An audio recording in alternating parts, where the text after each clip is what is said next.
lovely to see you again. I think I met you all the way back in Hull. Back in Hull. Back in Hull. So long ago. But I've got some questions, some old, some new. Lovely. First of all, this is your second con, I believe. I'm still a baby. I'm Still loving it. baby to the con. Yeah, it's great. Me and Emma are babies together. She's looking after me. It's my first con, my second con. And yeah, just loving it. Just loving taking it all in as usual, like the costumes, everything that's going on. It's lovely to be here. Have you seen any that have caught your eye? Because you're telling me, but I need to know what's caught your eye. I mean, there's loads, but I have to be a little bit biased and go with the BG3 costume. I don't know where she is, but Shadowheart is amazing. Have you seen her? I don't think I have. You need to point her out if you see it during this time. I will find her. But I've seen some amazing ones. Some from like shows that have just come out, and I'm like, you know about that too? That's only just come out, and you've already got cosplay. I tell you what, cosplayers, they are fast. Yeah, They are fast, but it is impressive. it is very impressive. So I've got a few questions for you, and then I'll open it out to the audience. And I won't fall over this time. We hope. I hope. You know what? I'll end up doing it now. I'll end up somehow falling over now. But a simple one to begin with. What got you into acting? So I was a bit of a late bloomer actually. I've got a lot of actor friends that have started when they were like 5 or whatever, and I wasn't really into it. But I had to choose my GCSEs, and we did this little drama competition that was really fun, and I kind of felt this magic of being on stage for the first time. And then I had to choose between art and drama, and I didn't want to give up art, but I just had this intuition, you know, when you just kind of feel like there's something here and I don't know what it is, and I kind of took a leap of faith. And my friend was also going to some classes outside of school and sort of brought me along, and that was it. That's, you know, when you just know you love something and that's all you want to do with your time. And there she is! Give it up for Shadowheart! Amazing. Perfect timing. Please tell me you signed up for the competition. Yay! I'm really loving that. Yeah, it's amazing. I mean, I'm not judging. But I'm not judging, so I can't really say much. But that is super interesting, and that's an amazing costume. Yeah, that's an amazing costume. But yes, that is how I got into acting. It was just helping a friend kind of directing me into like, you know, doing stuff outside of school and getting super passionate about it, and then yeah, just fell in love. So you play in Wednesday, and you play a lovely character called Missouri. Oh, she's so sweet, isn't she? She is lovely, but she is such a stunning character. But unfortunately, I have not yet played the game. It is on my list to play. I know, boo me, please. But it is on my list. My friend and me are going to be playing it next week.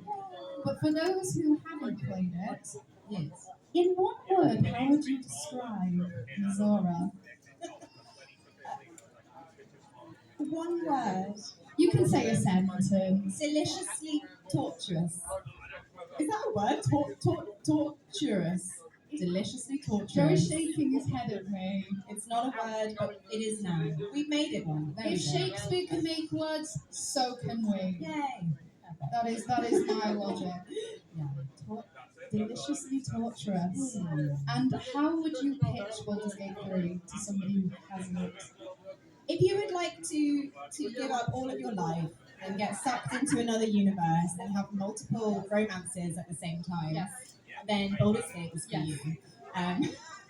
If you love a side quest and you just want to get super distracted by talking animals, Baldur's Gate is for you. That's what I liked anyway. What would you say the most challenging aspect was in playing Zora? Probably. Well, there are different. Yeah. Okay. The most challenging aspect of playing Mizora is it's not really about Mizora. She's great. There's nothing challenging about playing Mizora. It's more technically recording for a game like this. There's just a lot of challenges, and it's not. I don't mean challenge in a negative way. There's just a lot to think about. With motion capture, when you've got the suit on and you're thinking about your physicality, but you've got your lines to think about as well. There's a lot of technical things to think about at the same time, as well as being in a box on your own. And not having other actors to be with, having not just one director but like three directors all giving you separate notes about different things. That I would say is a challenge, but not a bad thing. Yeah. How would you say? What would you say differently? I can word, but would you say it's different to stage acting and screen acting? Massively. And what do you prefer out of all the three? Well, my favourite is always going to be stage. It's just the magic of being there with the audience. There's nothing like that. But there is something amazing about motion capture. After doing 10 years of video games and other voiceovers where you're sat down in a little box, not moving, and just reading, essentially, to varying degrees of performance or just reading, to then get up and actually have the suit on and physically embody this character, that that was just such a treat. So at the moment, I'd say motion capture is up there with the stage as well because it's just super fun. Yeah. It does sound it. How do you think Mazora, in your opinion, changed throughout the process of doing, like, playing the character? Was it, did your opinion evolve over time? Or was it like, okay, it's this character, and you stuck it through, like, you knew exactly? No. I mean, you're gradually getting more and more of the story as it goes on. Things are so secretive. You don't know anything at the start, so you're kind of just going for a voice type that you're told go with this kind of edge of your voice, let's say, and then you start to get pictures and you start to get different scenes and you start to get to know the characters and sometimes you get to hear other actors that have recorded their lines and you get to play off of their recordings and everything just builds more and more of a story and then yeah you get more of an image in your mind in that way. Do you have a favourite scene? It could be one of Mazora, or it could be anything else in the game. Without spoilers, but unless you can't spoil, and if you can't say it for spoilers, but if you have a favourite scene. I'm trying to think. I really enjoyed meeting Mazora when I was playing the game as Tamaryn. That her entrance was really cool to see because I didn't get to see that beforehand. So it was amazing to be like, oh wow, that's how she kind of enters, and it's a big entrance. It's a real diva moment. So I did enjoy that. Yeah. And is there a certain line that you often get asked to say in Mazora's voice? I think the kind of signature line, which is it a line? It's just me going to top. Um, people really enjoy that. I'm doing a lot of that on Cameo. But yes, there are some other slightly more X-rated lines as well. But we'll go with Tatar for now. That seems to be the catchphrase everyone's enjoying. What advice would you give to somebody who's wanting to go into the industry? So whether that's through voice or through stage or through screen. I would say do it, 100% do it. You will hear everybody or a lot of people say that's a really difficult job and oh, it must be really hard and oh, do you ever even work? Is there even any work? And if you love it, if you're obsessed with it, do it and ignore everyone. If you don't love it and you're not obsessed with it, don't do it, like anything. But there is work and you should also work on really trusting yourself and loving yourself and not trying to change yourself because ultimately as a voice actor yes I can do some accents and change up my voice a little bit and it's the same for like actors you tend to get cast as you tend to be used for what your strengths are so there's work and like whatever you are is definitely what you need to sell if that makes sense. Is there any upcoming projects or anything that you're doing currently right now that you're very excited about? Yes. There is, and I can't say anything about it. Suspense! I know it's so annoying. These NDAs are rubbish. But there is. I'm not even meant to say this, but I'm going to say that there is something that I will be excited to talk about next month, and that's it. That's all I can say. But I am excited. So you're going to have to keep an eye out on the social media. Yeah. Not long though. Not long now, not long now. And last time I spoke with you, you were telling me about a trip in the Amazon. Would you like to Yeah. Any thoughts more on that? Yeah, this year's been crazy because there's been all the Baldur's Gate amazingness, and then aside from that, I sort of ran away to the Amazon jungle for 4 months and did that, which was great. So I kind of I disappeared and I came back for this actually for Hull. I feel honoured. No. And yeah, it was very beautiful, and I am missing the sunshine and I am missing the jungle. But I'm also living in a field at the moment in Glastonbury, so I'm still out in the countryside. Gone from the Amazon to England, dreamy England. But it's okay because I'm not a football person, but apparently we're doing well in the football. We're not doing well. We're doing well in the football. I'm not a football, so I mean maybe it's not so bad as I said. Yeah, we're in the finals, it's fine. We're in the finals. I know what's going on. It's coming home. Is it really? Is it? Yeah. It might not be. We don't know. It will be going to someone's home. Yes. I'm going to a home near you. So as this is quite a D&D themed Comic-Con, big question, have you played D&D before?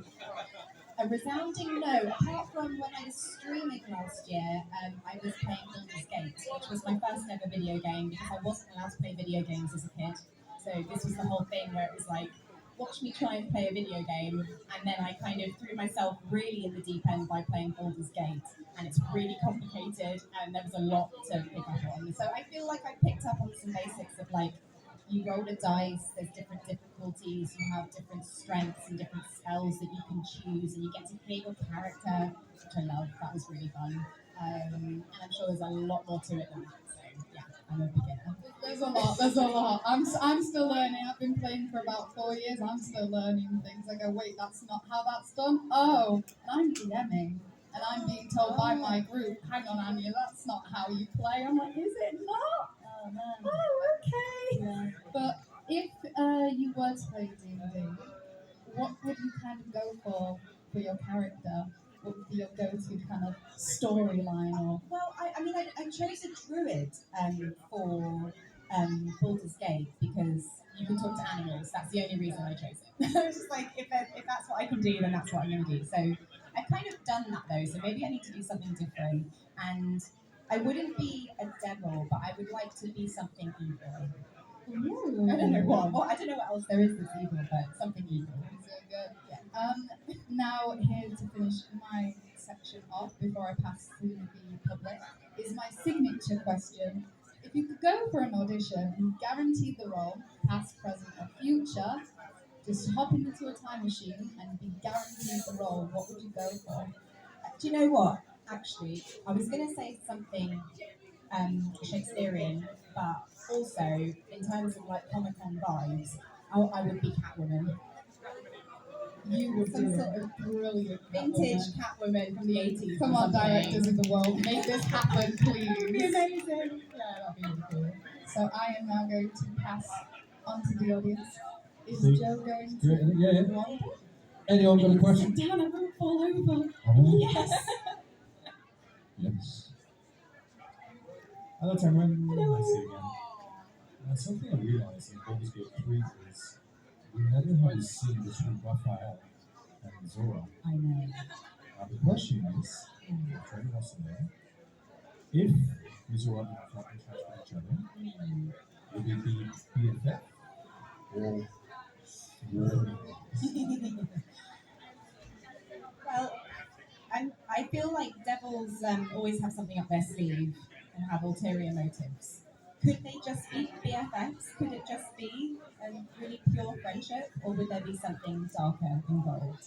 Probably. But I would love to have a friendship with Raphael. I think that would be the best thing ever. And I think ultimately Mizora would value him and would know that she should keep him on her side. So she wouldn't go lightly doing any naughtiness. Yeah. Do you have any other questions? No. Oh, there we go. Have Sorry. one there. Yes. Really okay. Yes. I think that's something that fans have a lot of enjoyment with Baldur's Gate is imagining all the characters in different situations. What do you feel like would be the strangest strangest situation to encounter Mizora in? That's a really good question. Missoura is all about order. She's upholding lawful evil. So it needs to be something really chaotic. I would love to see, I'd love to see Missoura in my life at the moment, in like a hippie commune, where it's all peace and love. I'd love to see how she'd survive in that. I don't think she'd do very well. Spin off Missoura in the Amazon. Amazon warrior. That'd be great. the twist and the crossover no one expected, but we all need that spin off. If it means I get to go back, that would be bad. New DLC. Yeah. Do you have any other questions? Any more from you, Mel? Any more? I'll take those in there. We have Oh, one we do. there. My eyes deceive me. Maybe silly, but I'm curious, you've just been spending a lot of time in the Amazon.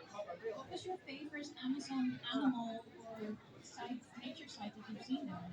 I saw a monkey that I really liked. I saw 9 species of monkey during my trip, and I did see a tamarin monkey, which I was really happy about. It took me 4 days to track down tamarin monkeys because they're like this big, and you have to hear them. You'll never spot them by sight. But I also saw quite a rare monkey called a titi monkey, and it was so cute. It's like a little miniature. It's like an orange fluffy one, like an orangutan, but it's like really tiny and like this and has no neck and has a big monobrow. And he was super cute.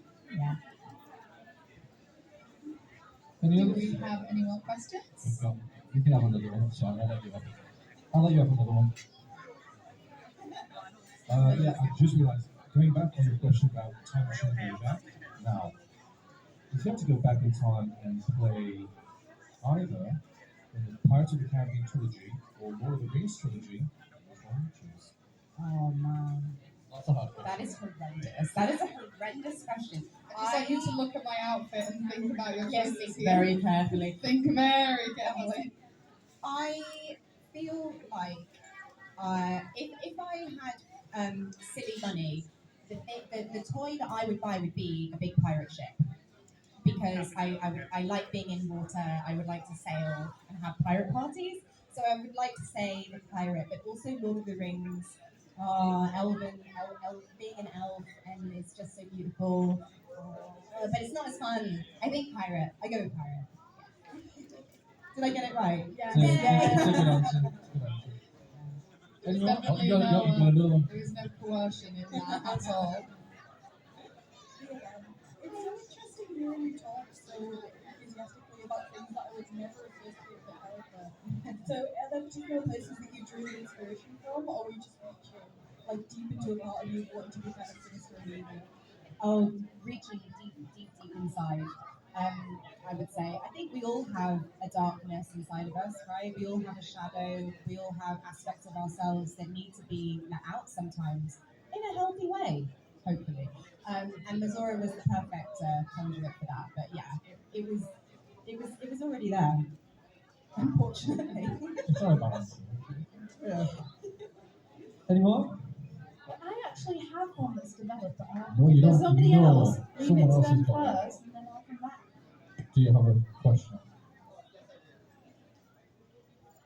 Speaking of shows that came out recently, have you seen The Amazing Digital Circus by Clutch Productions? No, but I feel like I should have. Tell me more. Is this a TV show? You can find it on YouTube for free. Okay. It's an indie show, Okay, cool. Love that. Thank you. and it's got over 100 million views. Worth checking out, guys. There's something to watch if you've not watched it. Nice. I feel like This will be another show that I know of, and Joe. I will never watch. It's too much, isn't there? Yeah, It's too much. Yeah. it is. But I wanted to ask, do you normally play, would you say you normally play good, well-intended characters? And was Missoura kind of like an out of the blue, or would you say that it was kind of like just going even further? I have basically played the good girl my whole life. I've always played the romantic interest, and as I've got older, it has started to change. Like in Vendetta, I played a policewoman it was purely about her job. There was no romance involved, whatever. I played a pantomime villain once, but really it's been all good girls until Missouri. So I feel like I'm at a really good turning point because it's so much fun. There's a lot of actors that I have interviewed, and they say, "Oh, well, I've played the hero so often, Yeah. so when I got to play the villain, and it's like a whole other side of you." Yeah. So, would you say you prefer playing a hero or playing a villain? I mean, hopefully with any character that you play, they're written so that they have a hero and a villain inside of them, and you get to see both sides. But yes, overall, if I had to choose, of course, I'd choose a villain every time. Same, Yeah, same. it's super fun. But I'll pass it back to everyone else now. Any more? Do we have any more Any more? questions? Yes. We have one. So you have to wait. You just wait. Slowly, the arms reach up. Did you say you used to live in the Amazon? Did I see? Say that you used to live in the Amazon. I'm sorry, I'm not hearing you. It's all the crowd. Did you say you used to live in the Amazon? Oh no, I'm not living there now. I'm living in Glastonbury on some land that my friend's looking after. He's doing a veggie growing project where we grow all this food, and for every box we sell we give a box to a low income family. So I'm doing that in the UK at the moment. Yeah. Did you used to live there? I live there at the moment. Yeah, I'm living there for 2 months in a big fell tent. It's a bit cold. How did you grow? How did I grow up? Oh, coke, sorry. With lots of cups of tea, lots of hot chocolate, lots of biscuits, and also just looking after my back because there's a lot of like bending down to get stuff. But apart from that, I'm all right. How would you manage? Yeah, it's been a bit of an adjustment. Yeah. Any more for any more? No? No? No? And I think it's a waiting game. we, anymore, I'm going really slow. I think we Wow. are Done. done. There you go. Well, it's been such a wonderful time spending it with you. I've loved it. It's always a pleasure to get to interview you. Fingers crossed for more. Fingers crossed for more. Thank you so much. But can I have another round of applause for Tamaryn Payne? Have a great day, guys.